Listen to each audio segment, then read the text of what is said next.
Want an easy Halloween makeup look to create? I got you covered. Work on this easy bunny with me today. Starting with the Power Play Foundation by Cover FX because it's nice and matte. And today I'm going to be working with the Scott Barnes Glamazon palette. So just follow the shades that I'm using here. I'm really going to be concentrating on the plum and the purple for this look. I want to go in the crease to create some definition.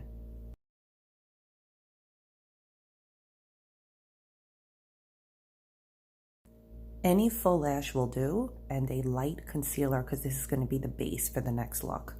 You want a wing eyeliner, put those lashes on, and now take any white shade that you have. I'm using the RCMA palette, but if you have a white eyeliner pencil, that's fine too.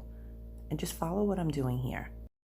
Set everything in place with a white powder. This is Studio Fix from MAC. Going in with the Scott Barnes Contour Palette, you want to go around the white areas under your cheekbone. This is going to create some definition and also to your hairline up top.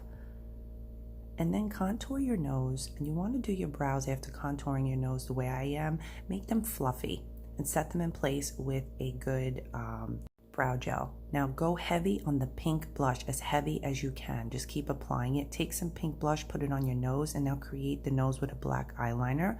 Work on the mouth. You want 3 dots, and then work on expanding the line, creating more depth to the dots, and then the whiskers.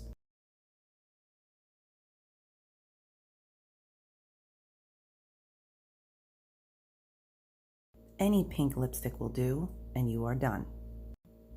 How pretty this looks, right? Super easy. Now you want to go one step further. Take that purple eyeshadow and then apply half of a strip of lashes to the lower lash line upside down.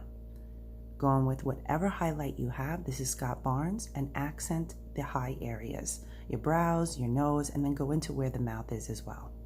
And I'm done. I hope you like this tutorial. Follow me for more easy Halloween makeup looks.